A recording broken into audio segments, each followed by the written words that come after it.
Hello and welcome to Slightly Wet, Slightly Dry, and pretty much everything in between. We're here at the Silverstone International Circuit in England for the 7th round of the Formula Forza R1 Championship.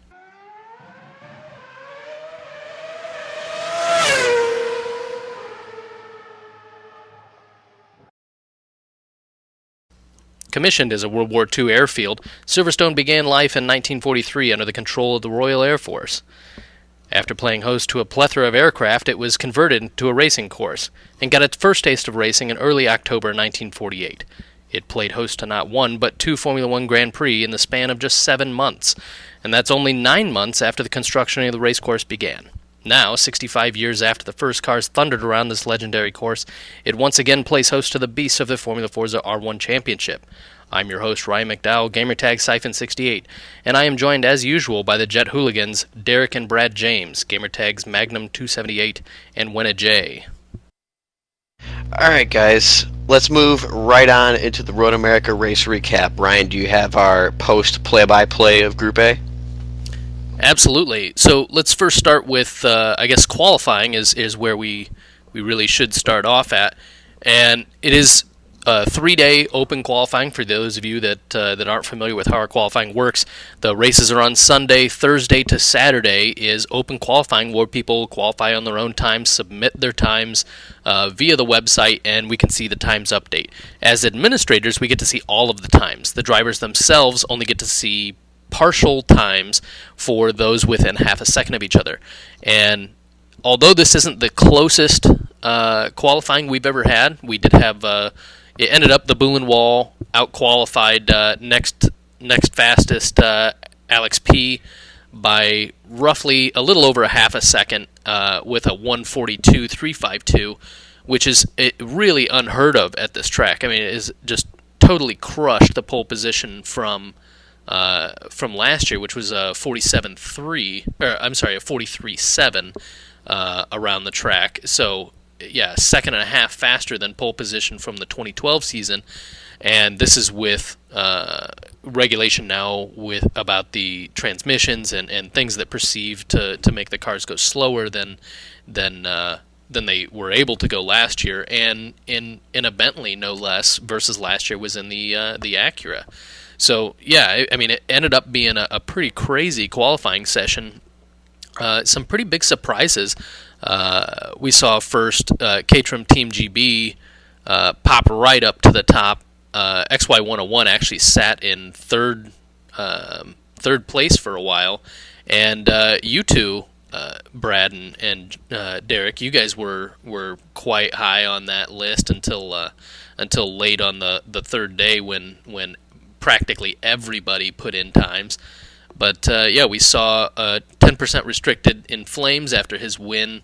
The previous race earned himself a 10% power restriction. Just barely squeak into Group A, less than half a tenth faster than his teammate BTR Snakey, stranded as B1. So, yeah, just barely making it in there. Derek, you ended up A13. RUK Shadow for AVR and FMS Senna 10th and 11th. FMS Senna, of course, had a 5% restriction still when a 44.193. His teammate RUK Shadow 144.161. So just 0.03 of a second difference between those two. And we saw TLR Eclipse go 9th. I mean, that's a solid performance from him in that BMW. And then the MPD guys, Johnny Two Shoes never fails with his qualifying performance. A7 here, so not quite as high as I probably would have predicted him, but has to be said, got us to Plum, his teammate, 143.836, just 0.3 behind him, and picks up A8. He's the cutoff there. The top 7 all beat pole position from last year, got us to Plum just a 10th off of beating that time from the 2012 season.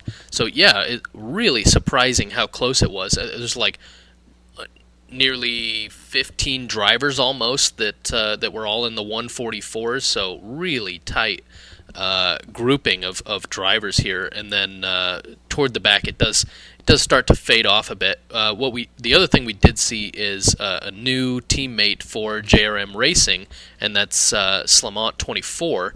Unfortunately, he was our 31st qualifier here, with just barely missing it by 0.02 of a second. 1:47, 1:14, not enough to make it into Group B, just barely, but does earn himself the bonus there, the 250,000 credit bonus for being our 31st qualifier. Fire Dragon himself qualifies just behind, with WRC Cape picking up 33rd qualifying position. Yeah, do you guys have anything to comment on qualifying? I mean, it was insane. The other thing, I guess, before I I ask and then I'll override you here, but we've got WennaJ, Brad, holy cow, A4. Yes, 4th. That's second row. That is incredible to me. He just totally annihilates expectations here, and ends up second row qualifying, and was sitting second for a long time, A2, until Alex P and HMR Motorhead updated their times. Both of those guys coming in on the third and final day of qualifying. HMR Motorhead within the last 2 hours. His final time, a 1:43.265, was set in the last, I believe, 15 minutes of qualifying. So yeah, really coming down to the wire there for the Pennzoil Zexel reserve driver, or stand-in driver rather, since FMS Senna left. Now he is already committed to Virtual Motorsport Racing, another league that runs after ours, and in the end was not able to participate in our race. But his lap was caught by one of our race officials on race day, so unfortunately HMR Motorhead couldn't fix it, but it was found that into, what was that, turn 5, he short-shifted he didn't run out second gear. It looked like his gearing was actually legal. It was just how he was using it isn't legal by the letter of the regulations themselves. So he was going to be issued a grid penalty then, and instead of starting third, rather than be fully disqualified, because we didn't really feel that was quite fair, he was going to start from the back of Group A and have to start from pit lane. And there was quite a bit of controversy over that. I know on our Facebook page there were somewhere around 1,800 views of his infraction there. And to be clear, I don't think any of the administration team thinks that HMR Motorhead intended to cheat or knew that what he was doing was illegal. I truly believe, and I feel that the rest of the admin team, the Formula Forza crew, is on the same page with me that we it's not like he's a cheater. That's not the case. It's that he just simply did not run out second gear there, and maybe picked up even if he picked up a 10th, he really was not going to fall behind WennaJ 4th, and there's like a 10.5 difference there between the two. So I don't really think it was a misrepresentation of his time, but the administration took a standpoint that the rules are the rules, and if we don't enforce the rules, then why have the rules at all? So he was given a grid penalty, but in the end didn't matter because the race was running behind, and he ended up withdrawing from the race itself. Do you guys have anything else to add on qualifying?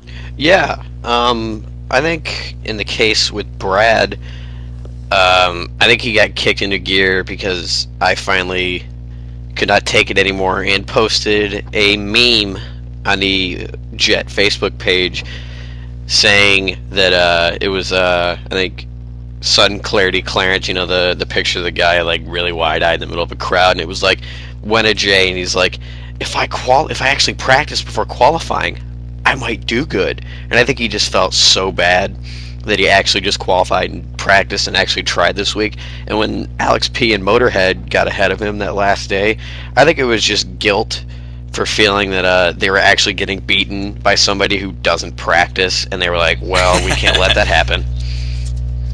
Brad, what about you? How do you feel about it? I don't know. I feel happy that I could qualify up there. Shut up there. I feel happy that I could qualify up there.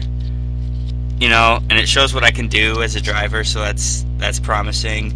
But I guess I almost feel like I got lucky, because Is that how you really feel about it? You feel that it was luck that let you get that lap, or do you think? I mean, how much time did you put into it? I probably did like five or six 15-lap sessions, so. See, and that's not hours. bad at all. I mean, that's pretty good practice. I think from what we've But that heard was all from during other qualifying, drivers, though. and yeah, and I think what we've heard from other teams is that most of their practice does come in during the qualifying period, because it's 3 days. If you've got 3 days to qualify, there's not a ton of reason to do a bunch of practice before qualifying unless you just want to totally smash the time on day one. Yeah, I think because, yeah, like you said, it takes so long. I mean, there is a lot of time in there to actually improve. Like, say you set a base time on Thursday, it's like, yeah, I got 2 more days to, shave that time off and get there. You got a lot of time to shave a couple tenths off, or shave a whole second off in the case of most guys. And I think the last point here about qualifying, the 144s ran from A9 to B7. You could have almost an entire lobby of just the 44s. And I mean, yes, that's a whole second of difference between the 44-1 of TLR Eclipse and a 44-8 of Bloody Cane, but that is very close considering how last year's qualifying was. I mean, there was big gaps most of the time between different drivers, and I think it shows really how much the gap is closed, talent and performance-wise this year. I mean, it's gotten a lot closer, and it makes the racing much more fun. Ryan, how did the actual race go?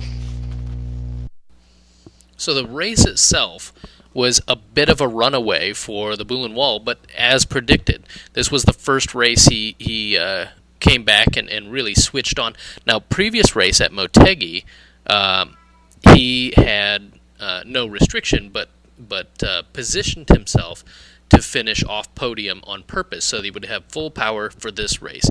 Nobody doubted that he would be pouring on 100% at Road America, and that's exactly what happened here. We saw him run 3 tenths quicker than his qualifying time during the race, but then you saw what was almost a frantic fight for position after the Boulin Wall. So you saw a couple of incidents happen in the first couple of laps, like in the first 10 laps or so. You saw a couple of contacts, a couple of close calls, things like that. But yeah, you saw FMS Senna, 5% power restriction, started 9th on the grid because we didn't have Alex P and we didn't have HMR Motorhead, which was a little bit of a mystery. No Alex P there. I still have not quite heard what happened with why he wasn't there. But yeah, that was a bit of a surprise to see him not on the grid. But yeah, that meant that WennaJ started 2nd, front row. And then you had BTR Blazin behind that and BTR Villeneuve that would be vying for those podium positions with Johnny Two Shoes nipping at their heels. And that's kind of how the race played out. BTR Blazin took an early pit, so it was a long time before that ended up shuffling out. But you did see FMS Senna just rocket up right at the beginning and got himself into what would have been 5th place for the majority of the race until the pit strategies worked out and BTR Blazin returned up to the front. But you saw In Flames move up from 13th on the grid to 7th by the time it was all over. He picked up 5 overtaking points with 10% power restriction. I mean, he did all that on, like he said, sweating bullets, trying to pass people with 10% power restriction. The one thing, we're not going back into qualifying, but the one thing that nobody can complain about is that the draft has made the racing incredibly close. Like, everybody's got somebody that's really close to them. It's not just super spaced out. And for those that knew the 2012 season, we had some close racing, but it basically, as soon as you got into the final stages of the race, it was so spread out that it was really rare to have battles lasting until the end of the race. And if you see any of our race videos that are out there, you see these battles lasting until the very last lap, and that's great to see. And it looks like that's what was going to happen between In Flames and Magnum, if not for a mid-race. What was it? It was right when you were coming out of the pits, wasn't it? That caused a slight gap to form there between you two. Had a slide off going into the first corner. Well, when I came out of the pits, I believe it was it might have been Godass and somebody else. UK Shadow and Godass, yeah. And both of those two ended up making mistakes, and you got your position back. But yeah, that certainly held you up a bit, and by the end it was only a 5-second gap between you and In Flames, and I got to attribute it to that one instance, and then the reduced pressure off of In Flames that you weren't right there to take the position from him. But yeah, as it crossed the line, you only finished 5 seconds behind In Flames. Mm-hmm. So there was just kind of craziness that it ended up being so close. The Bullenwald did end up pulled down the victory as predicted. No shocker there. 47 seconds ahead of BTR Villeneuve. BTR Villeneuve did bring home the podium, second spot for LLBM, his best performance of the season. This does best his previous podium, which was at Sebring. He bagged a third. BTR Blazin gets his second podium in as many weeks, and ends up third, and just 3 seconds behind BTR Villeneuve. So they had a pretty good battle, not necessarily wheel to wheel, but 3 seconds. That's one mistake really. Then it was WennaJ, another roughly 20 seconds back, and then the field was really close, all the way back to 10th, all the way back to Goddess de Plum. The field was really close, and then you had XY101 and XPR Roadrunner there at the back. XPR Roadrunner, of course, having pretty significant side and front damage due to a couple of contacts, one between him and Magnum 278, and one between him and Goddess, which we'll talk about in a little bit. But yeah, ended up a pretty good race at the American GP. Something certainly to watch, and we will get I realize at this point we have not put out the race video. We had some issues with muted commentary, but we are fixing to replace that. So we should have that out here for you guys to watch here very soon. Hopefully before we have the British GP race available for everybody to watch. So, all right then, Group B then. Ryan? Let's actually, did you guys want to talk about those race incidents that I had mentioned? Yes. Pretty much we had 3 incidents that were brought to the race stewards and administrators' attention after the race had concluded for Group A, and they all, not to say anything, involved XPR Roadrunner Steven, who was on our last podcast, and they all were, somewhat plausible penalty, events where one could be handed out, but after review, the first event, XPR Roadrunner and I, Magnum 278, we went into Canada Corner on lap 2. Roadrunner at the end of the straightaway into turn 12 had kind of overshot it just a bit, enough to send him off onto that rumble strip on the outside. And when he came out, he had broke it loose a little bit coming back onto the actual tarmac and went out wide, and I had carried enough speed through turn 12 to actually catch up to him by the time we hit Canada Corner. And I had vocalized over the race chat and radio that I was staying on his left, and he acknowledged it. He said, "All right, I'll give you a gap." And as we actually came into the corner, he didn't fully turn in on me a lot. It wasn't like he, yanked the wheel over and ran me off the track. He gave me a little less room than I'd hoped, and we actually connected sides into that corner, and it gave him, I think, 12% side damage. And after review, yeah, that sounds about right. And then after the review from the stewards, Ryan, there was no actual penalty and or infraction incurred there, right? Yeah, well, it wasn't just me, right? Like, we have a process for handling race incidents, and how it works is there are race officials and there are administrators, and the race officials and administrators alike get to decide on. We at least need a majority, but we try and go for unanimous if at all possible. But we look at the race footage, whether it's all separately or whether we have a highlight video or something like that, and we talk about what happened in that incident, and was there a perceived disadvantage, any affected driver in the incident, or any affected party, like if they own the team, they can't rule or they can't make a decision on that incident. So, for example, if somebody in K-Trim or K-Trim Team GB got in an incident, that's not something that I can weigh in on. That I have to leave that up to the other administrators. Otherwise, it would just be biased, wouldn't it? So, in this example, this incident, Derek wasn't able to really. His decision couldn't weigh in on what was going to be decided with it because he was an affected driver. So it's not like we just have one person, looking at this and kind of deciding, oh yes, this is penalty, or no, this isn't penalty, or whatever. It's kind of a altogether decision on how we come to an agreement on whether yes it is penalty, it warrants it, or it doesn't. The second incident involved XPR Roadrunner and TLR Eclipse from pit out into turn 1.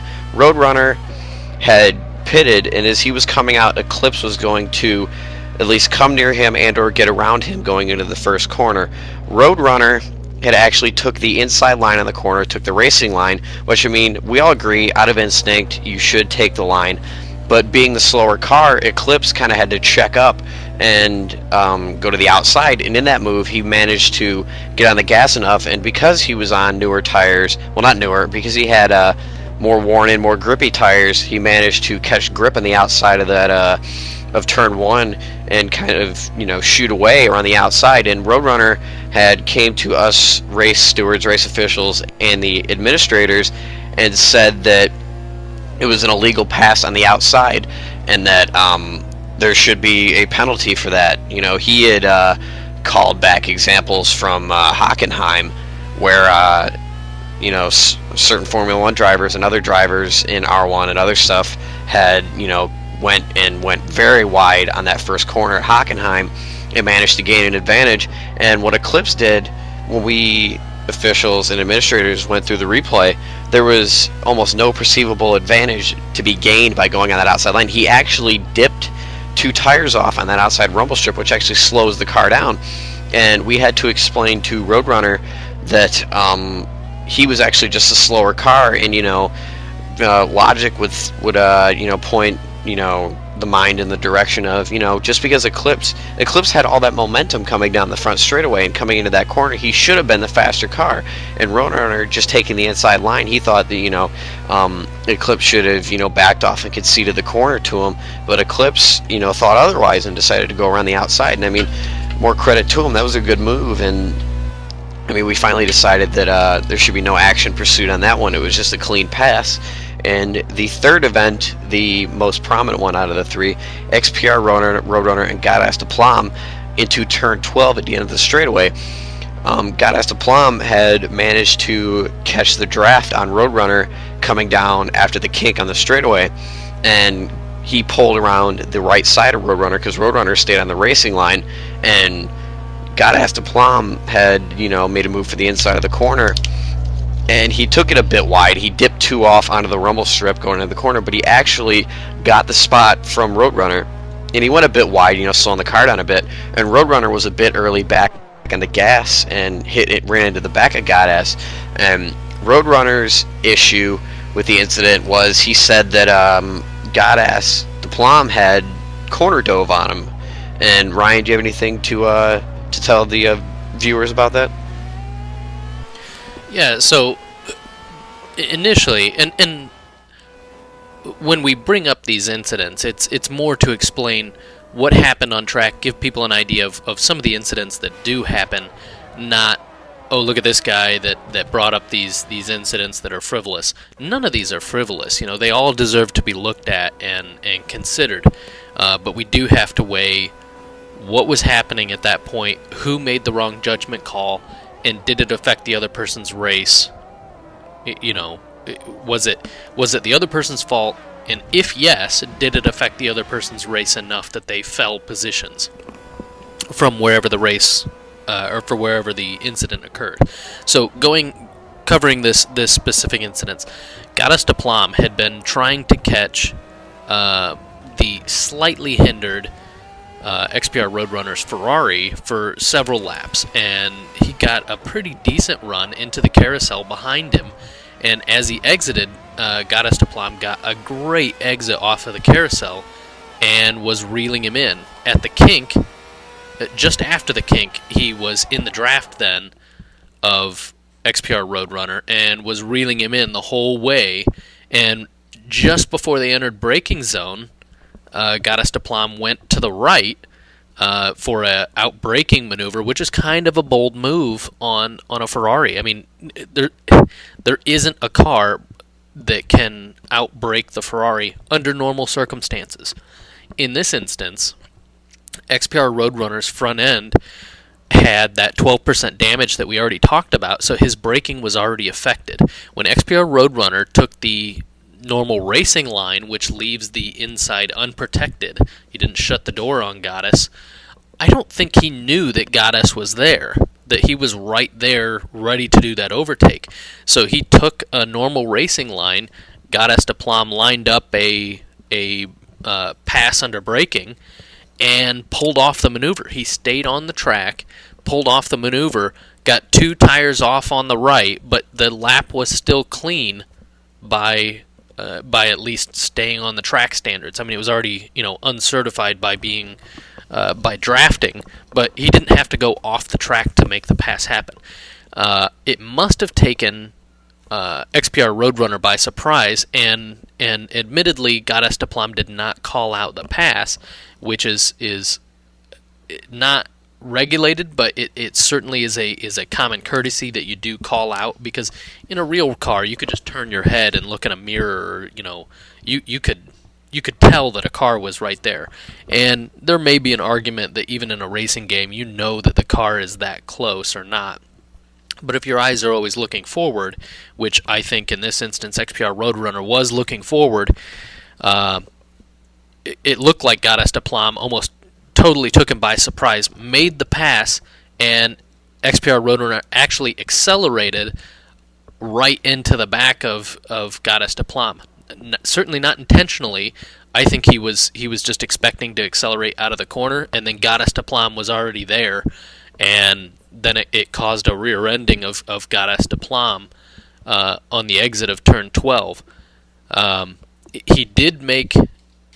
Gottas de Plom did make the corner. He didn't shoot off into the runoff or anything like that. And if he had, he would have been out of the way, honestly, of XPR Roadrunner. But he ended up being right in the racing line after the pass.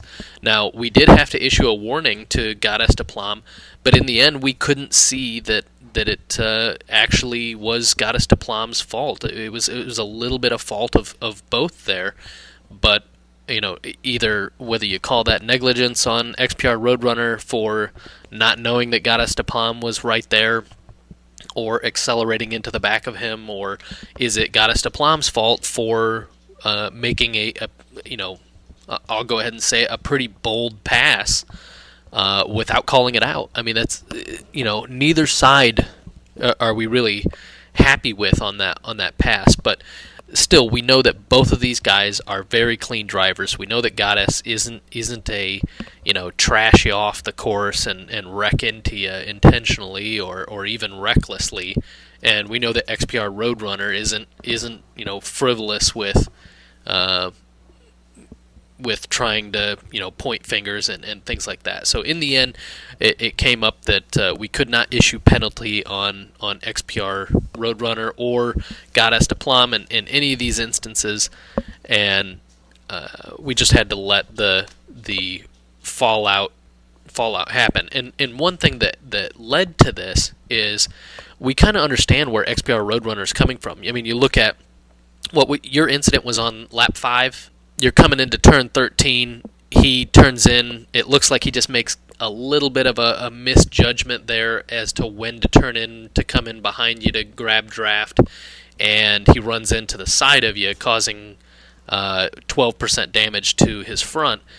And then right after that, it kind of upsets the car, and into 14 he goes a little wide, loses the position to you, then up the hill and across the line loses another position to In Flames, and then the very next lap around, he can tell that his car is kind of hobbling with this, his braking is all messed up, so he comes into the pits on the very next lap and falls from 9th to 13th.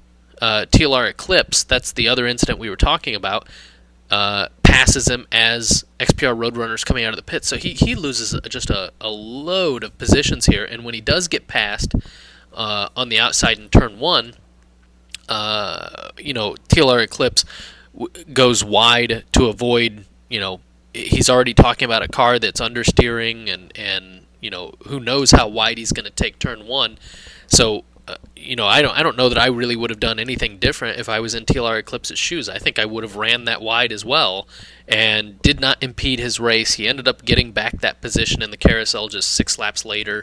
And then the incident with Goddess de Plum was just kind of the icing on top of this disaster of a race for him, that sometimes you do just have bad luck in racing, and you got to...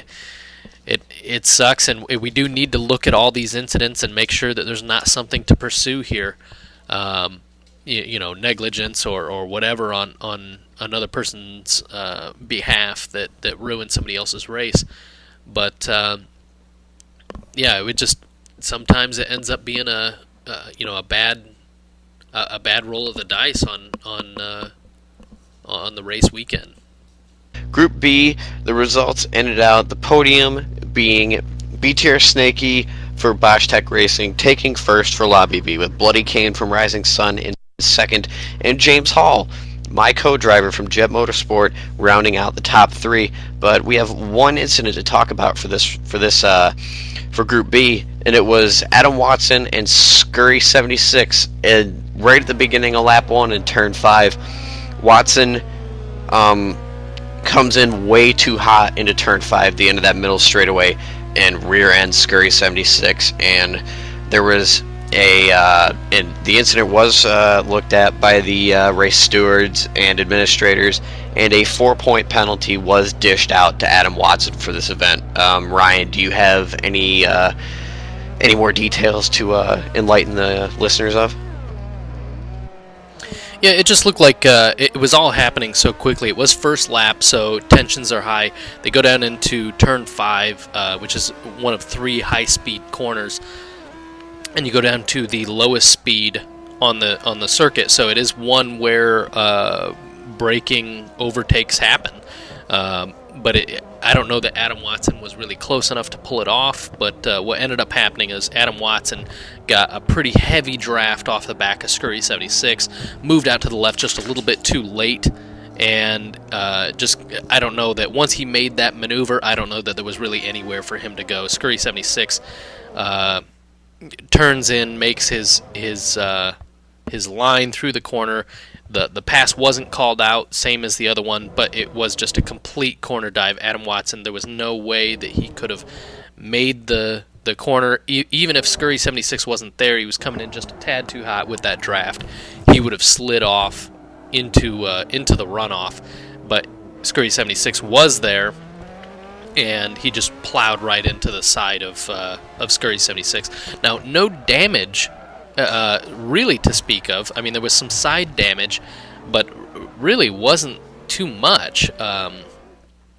But in the end, it cost Scurry 76 2 positions, and that's what we have to look at with this. It was there was no question. It was unanimous that Adam Watson did do a corner dive on Scurry 76, and then the question was, did it actually cost Scurry 76 anything?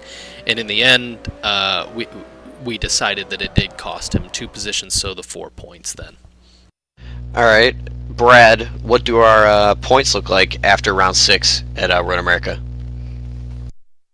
Well, this is how it looks. Number 1, Bullenwall with excuse me, 535, and in second, Alex P, who missed Road America with 397. 6 points behind him, BTR Villeneuve with 391, and fourth place, In Flames, 5th, XPR Roadrunner, 6th, FMS Senna, 7th, BTR Blazin, 8th, Johnny Two Shoes, 9th, Magnum 278, and 10th, WennaJ. And that's just top 10. And everything else notable down there. 2 points behind. Oh, actually, Aggie's not racing anymore, so that's irrelevant. I was going to say our UK Shadow is 2 points behind XPR Aggie, but he's not racing anymore, so that doesn't matter. Really close, actually, from 16th through 18th in points. Really tight, actually. 6 points separating those 3 positions. So that, with passing points and that's actually really nothing in points wise, especially 5 races in, or with 5 races left. That'll turn out great. So looks pretty good there. We want to go to the community check-in, Derek. Actually, you forgot the teams there, Brad. Oh yeah. Well, excuse me.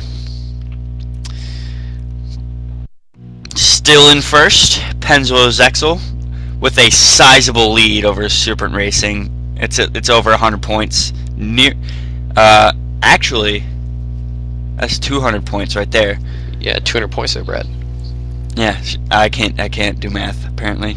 Third place, Aces Wild. 4th, LBM, and 5th, Baj Tech. What do our Formula Forza versus Toro Facebook likes look like?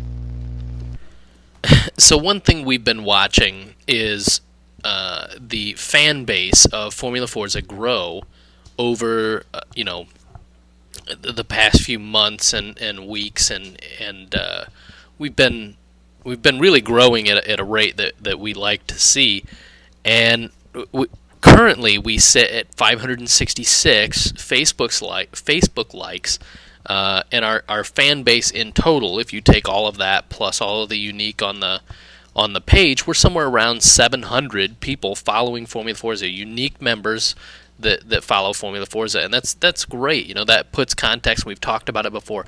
Puts context to these races. We've got about 40 active drivers, like 35 to 40 active drivers. I mean, there's more in the drivers list, and there's more in the actual season. But if you really get down to active drivers, we're talking about 30 every Sunday, and we're talking about active 35 to 40 drivers with well over 10 times that in a following. That's just watching their performance and checking on the page every so often and things like that. So that's a great thing to watch, and we kind of benchmark ourselves off of the current largest following, which is Tora. Those guys run a great show over there, and they've got some unique events that, especially like the Tora 24 Hour or the one that just passed, the Tora 12 Hours of Sebring. And we gotta congratulate them for doing a great job raising their own following. But we're right at this precipice of being, at least in one aspect of social ranking, a notch up on them. And I don't think we'll be doing any true celebrating or anything when that happens. It's just another milestone for us, that achievement that we're certainly proud of, and we like to bring to our drivers, that hey, there is a fan base out here, and they're all rooting you on, looking for a good show. So Yeah, I mean, really good on everybody that has helped us grow to this point, and we just really want to thank all of our fans that listen to our podcasts and read the articles and comment on the Facebook page. We none of this would mean what it does if all it was drivers. It just certainly would be a totally different ball game if we were just talking about drivers participating, being the only ones that were interacting with this. So it's a big thing for us as administrators, watching the social aspect grow, but we've certainly got some work to do in other areas, and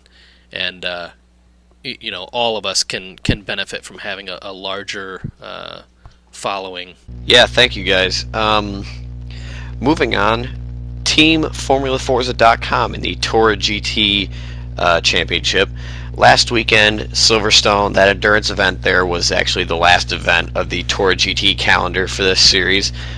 James Hall 94 qualified the FormulaForza.com McLaren into Lobby B, which is great because usually those races run up to 5 to 6 lobbies now with the current driver roster that they have, and in the second lobby, with the driver caliber in Toro, that is quite impressive. And at the conclusion of the actual event, James had finished 17th overall and 9th in lobby, and with England being at the end of the Toro GT calendar for that series, the points run out, James finished 61st out of 290 drivers in that series. That is the biggest field that Toro has ever seen for the GTs, and we just like to congratulate James and thank him for representing Formula Forza so well in Toro. Moving on, Brad, LBM V8 Supercars. How does it look for this weekend's first event at Sunset Peninsula? Yeah, so it's the first race for the LBM's new series, V8 Supercars, and it should be a lot of fun, V8s and sedans, great stuff going on there. But first, we have the first race is at Sunset Peninsula. We don't race there at Formula Forza, but we did used to, at least. But it's not a real track, but it's similar to Daytona, I guess you could say. So it's a oval or a tri-oval with an infield section, and that's what we run there for that. And it's 25 laps, and it should be a lot of fun. We'll keep you guys updated throughout this series as it progresses throughout the year. And there's a lot of notable teams to mention here. Yeah, we got 2 JET Motorsport teams. Of course, we're going to mention those first. That being Jet Lotus and Jet AMG, both driving Holding Commodores. And there are 4 BTR teams in the series, which is not honestly not a surprise to me because there's a lot of BTR drivers in Formula Forza, so it would make sense that there would be that many in LBM as well. And Serpent Racing has a team, but they don't have any drivers yet. So if you want to race for them, maybe you could contact XPR Roadrunner and probably get the ball rolling and get driving for them in the V8 Supercar Series. We get contacted all the time, Formula Forza administrators and us stewards, from guys that are like, hey, just found the website, just saw the podcast, just saw some of your videos, and I really want to get in on this. And, if you're getting impatient and you don't want to wait for the upcoming summer series or spring series or whatever we're going to do, you could actually go to LLBM right now and join in on the V8 Supercars Championship. I mean, you could look up, be like, wow, I actually get to race against Serpent Racing, or I get to race against BTR Villeneuve and BTR Raikkonen. There are Formula Forza R1 drivers in this series, so I mean, if you want to know what it's like and what caliber of talent that you're going to go against, I mean, it's not completely impossible to get in here. I mean, you can start your own team, or you could contact one of the teams like Serpent Racing that don't actually have any drivers, and you could make a connection with Formula Forza. I mean, Roadrunner, he's a nice guy. He could if you make a connection with him and you drive good for him, he might R1 or Summer Series come around and go, he did very good for me in Supercars. Maybe I should consider him for a driver's slot. So, I mean, it's not completely impossible for you to get that Formula Forza connection going in a different series.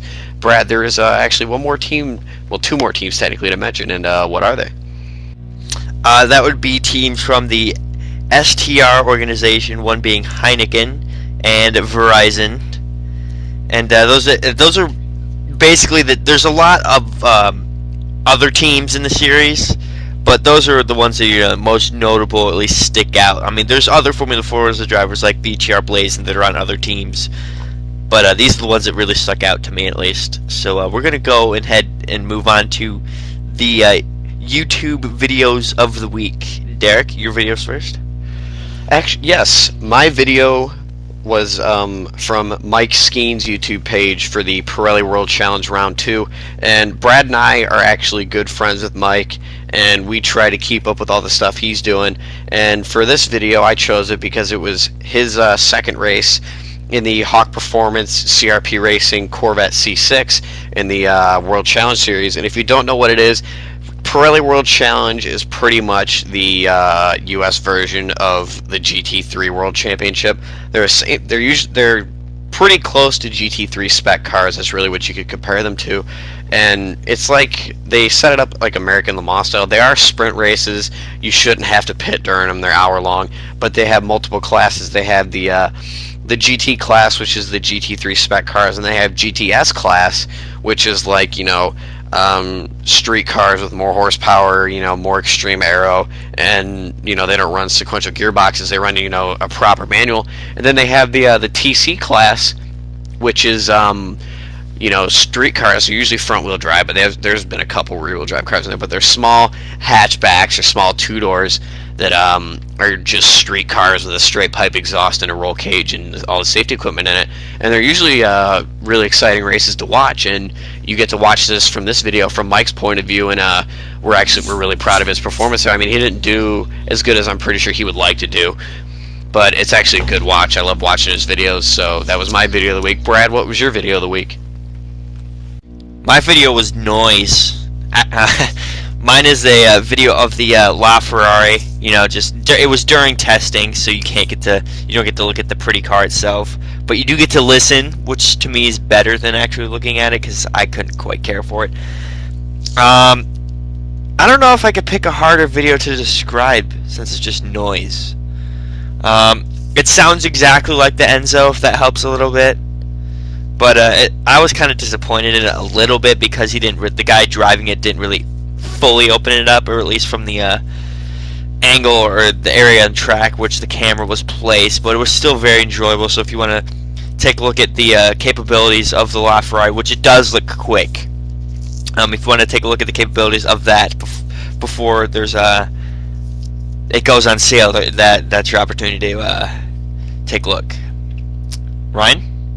The one thing we do want to say, that if you do like the content we're making, these videos and the qualifying videos and these podcasts, be sure that if you haven't already, head on out to our Facebook page, which is pretty easy to find because I believe we're the only Formula Forza on Facebook. Go ahead and toss us a like, or follow us on Twitter. Subscribe to us on YouTube. These things help build.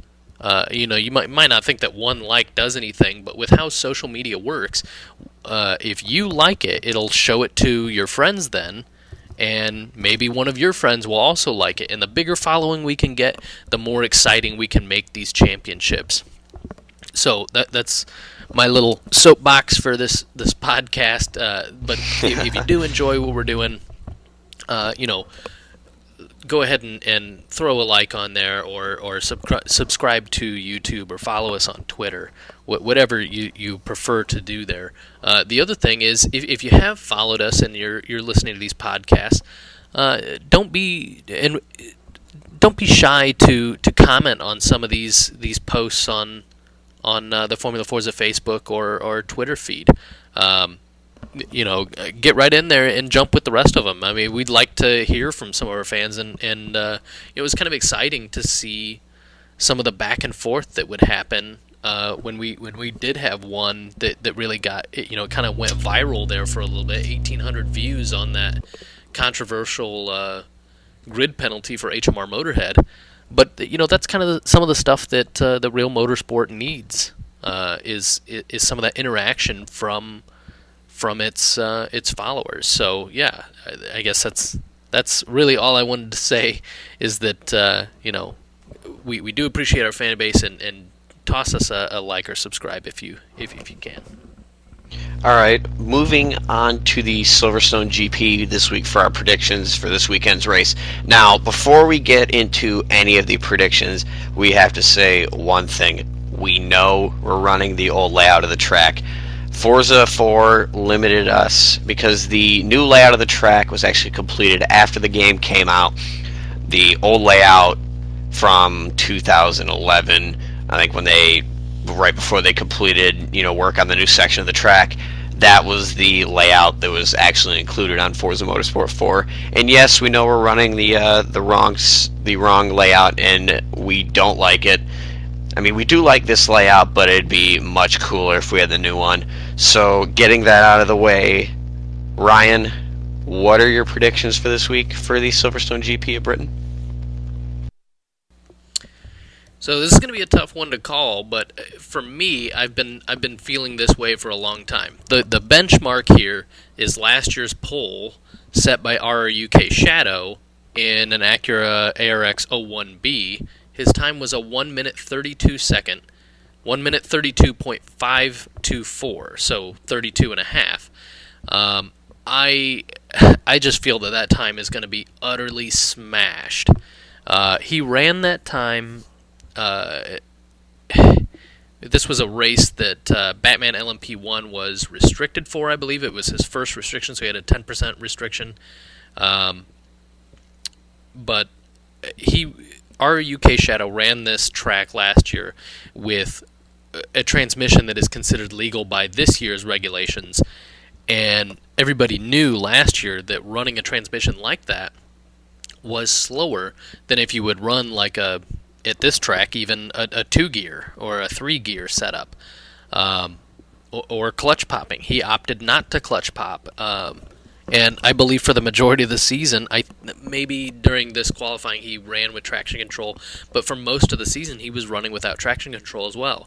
So I think that time is just going to get utterly destroyed, perhaps by himself and his new teammate, FMS Senna. Senna now comes off of 5% restriction. We've got the Alien, the Bullen Wall, with a 10% restriction, and you've got In Flames with still 5% restriction. That Bentley is not going to be... We have now, for sure, entered the grip part of our season, and what better track, honestly, than the British GP to kick that off? This is one of the highest G-force tracks, and drivers will be averaging. It'll be difficult to get up over 200 miles an hour in any of these cars. I mean, maybe the Bentleys and the Panos can do it, but they'd have to sacrifice some downforce in order to do that. And the average speed is going to be somewhere around 125 miles an hour. So it gives you an idea that the speeds are much lower, but the cornering grip is incredibly high here. You got Copse Corner, which for us in this layout is going to be turn 1, that pulls the highest lateral G on the calendar. If I don't know how everybody does their own testing, but if you want to see what a real the lateral G, like you can get the calculator and the benchmark and whatnot, and it'll tell you, yes, here's the lateral G at 120 miles an hour.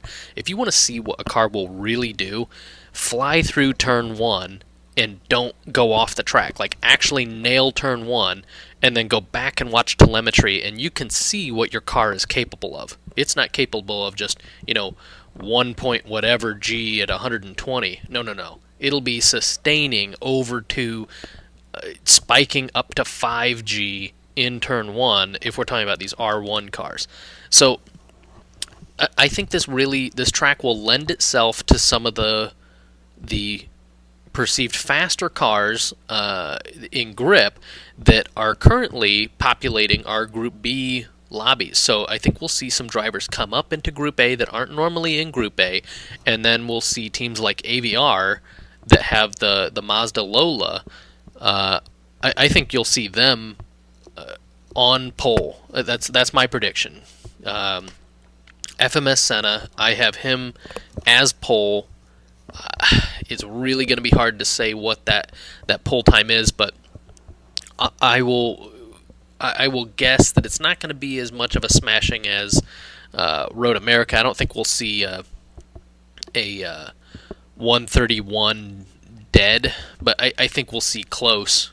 I think we'll see low 131s, maybe mid 131s, but yeah, I think this will be a really interesting track to see what unfolds and who moves up and who doesn't make it. Most interesting to me is the Bullen Wall with 10% restriction. As I already said, this track doesn't exactly favor the Bentley. I mean, it's not going to be, kryptonite to the Bentley, but it's not like Bentley can't go around a corner. It's just not really known for being a grip car versus a lot of the other cars that are specifically grip and hardly any top end.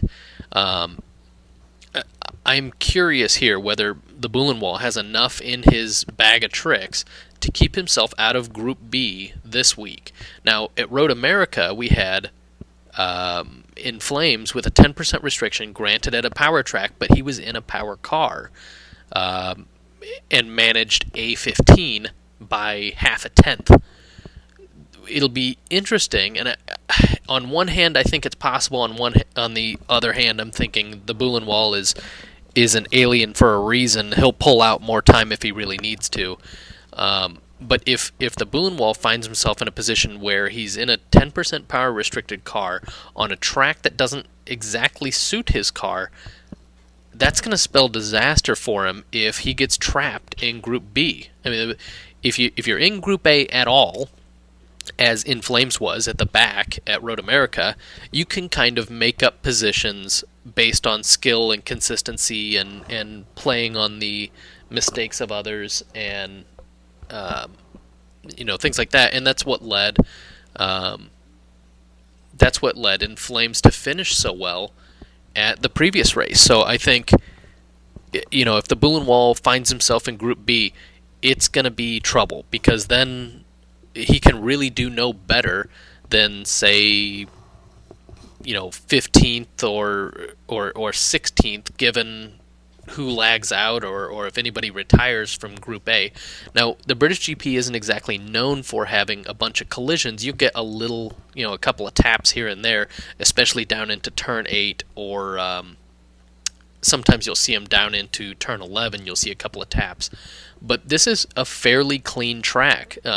The biggest problems we see is people taking themselves out, going too wide into Turn 1. You get out onto that painted section, or you get onto the painted section at Turn 9, and you can spell disaster for yourself, but not too much collision with each other.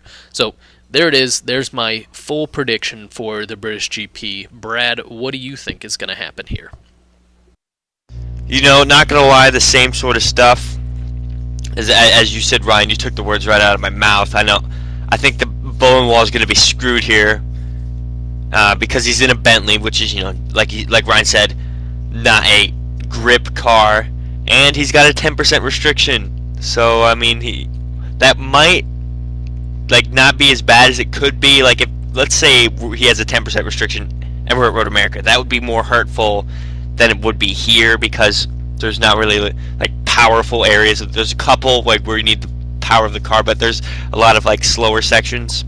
I'm not going to do any lap predictions because I'm always wrong. So, Derek, your predictions? I'm just going to start off with key corners for this track. And what you said with Bullen, with his 10% restriction and being the Bentley, it's kind of hard to throw that brick of a car with that power restriction around the Maggots and Beckett's complex.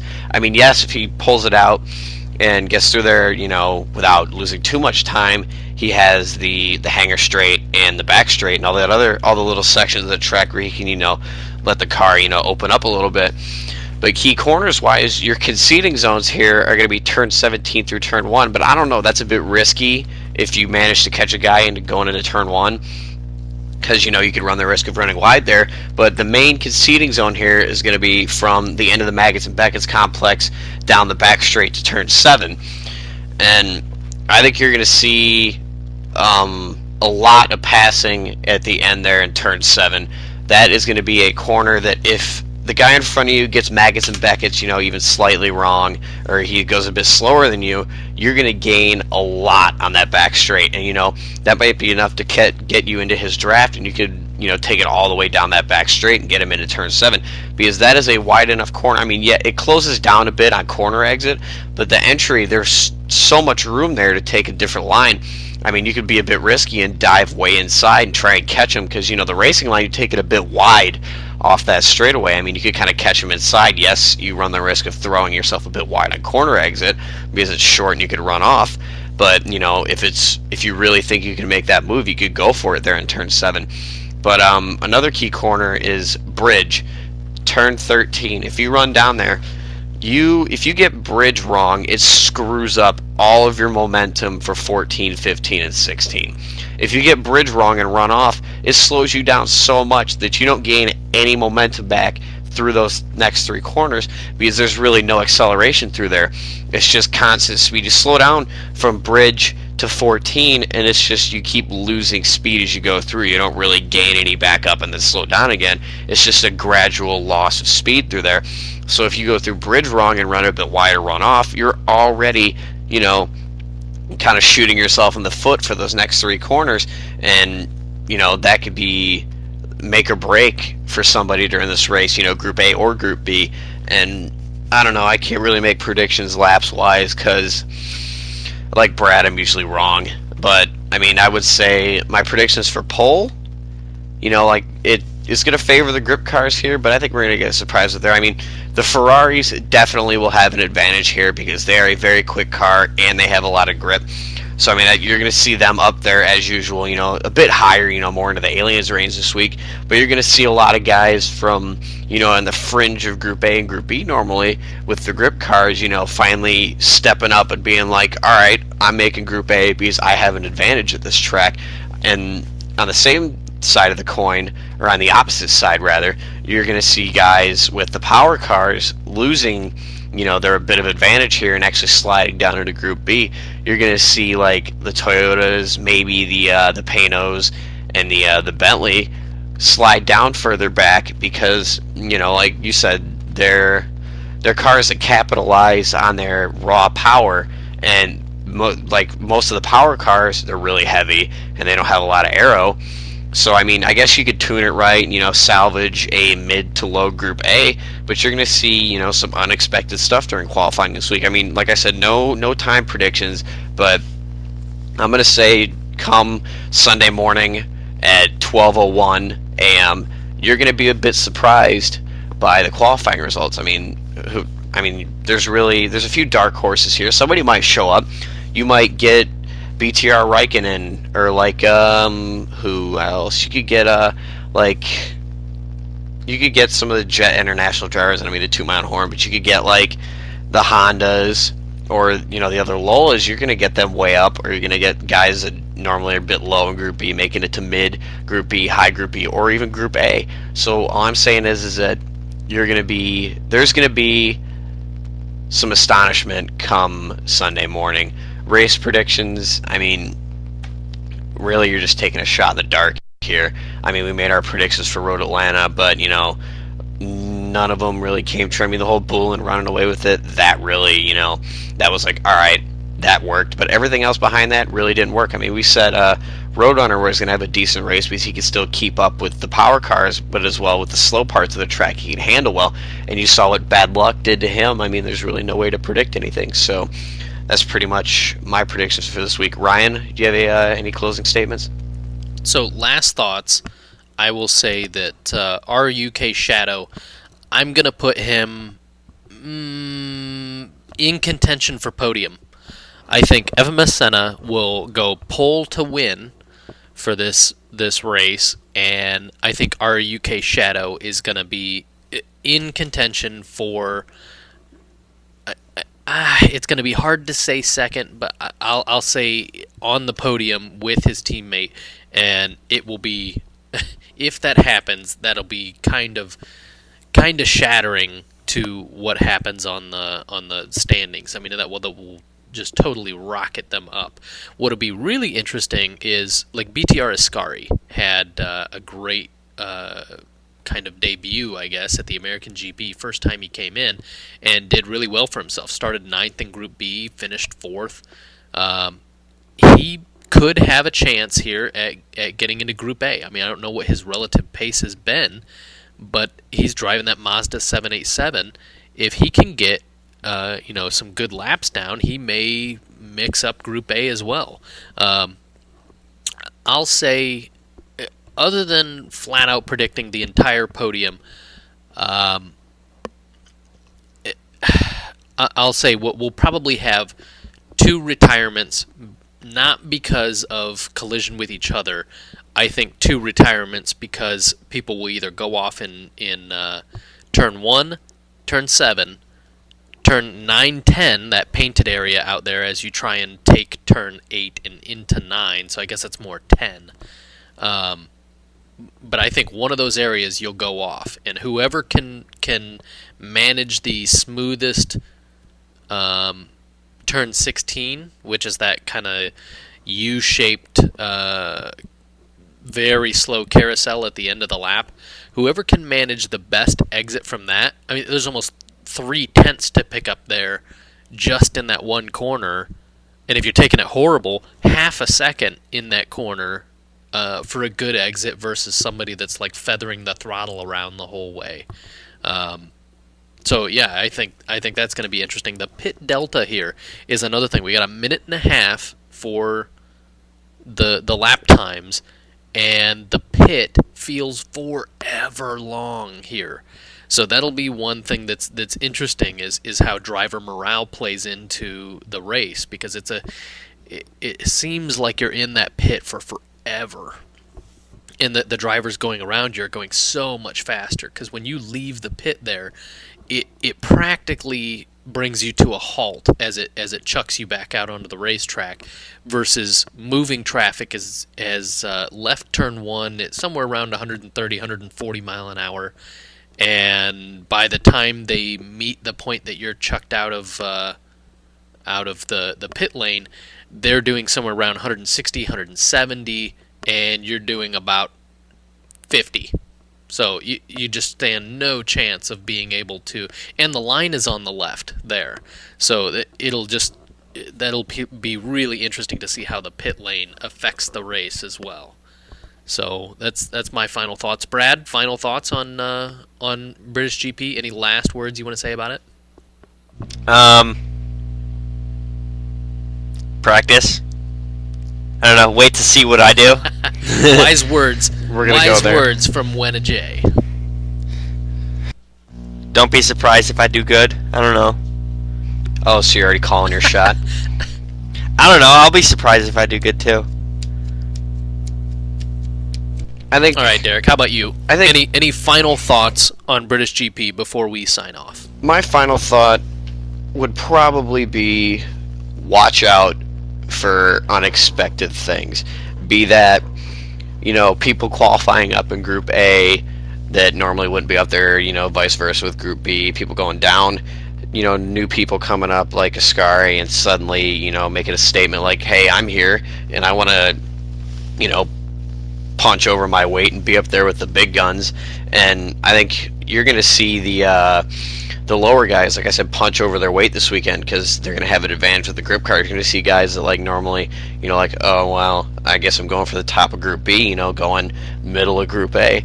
But, I mean, during the race, don't expect anything during the race. You really can't come in and be like, oh, I know what such and such is going to do during the race, or I know, what's going to happen to me and when I'm going to have to pit. I mean, most of the time, you actually do run your normal race strategy, but, you need to be prepared for, like I said, those unexpected happenings that, you're going to have to pit early, or you're going to have to wait a little longer because, you're trying to gain that extra bit of advantage.